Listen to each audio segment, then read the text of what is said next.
Doctor মঞ্জুর ইলাহির কাছে। সালামের আসলে নিয়মের মধ্যে এটা নাই।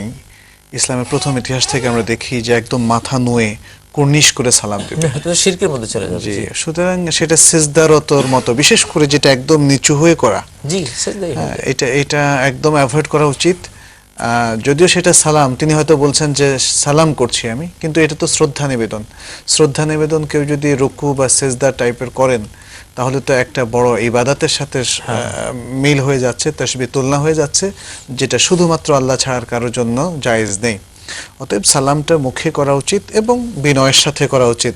যিনি মুরব্বী হন তিনি যেন মানে এটাও অনুধাবন করতে পারেন যে হ্যাঁ, আমার যারা কনিষ্ঠ অথবা ছোট নাতিপুতি আছে, ছেলে মেয়েরা আছে, তারা খুব চমৎকারভাবে বিনয়ের সাথে আমাকে শ্রদ্ধা নিবেদন করছে, সালাম দিচ্ছে, কিন্তু কুর্নিশ করার ভঙ্গিতে করবে না, সিজদার ভঙ্গিতে নয় এবং রুকুর ভঙ্গিতে নয়। আর কেউ যদি রেগে যান, তাহলে ঠিক তিনি বলেননি যে কি ধরনের রেগে যান।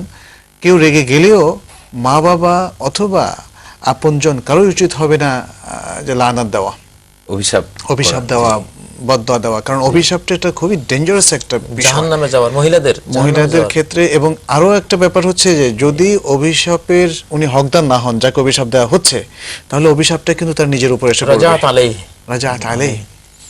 তো এখানে এই জন্য মায়েদের ক্ষেত্রে এটা খুব সাবধান রাখতে হবে। সন্তানকে অভিশাপ দিলেই যে একদম সেটা কবুল হয়ে যাবে, বিশেষ করে যদি সে অভিশাপটা অন্যায় হয়ে থাকে।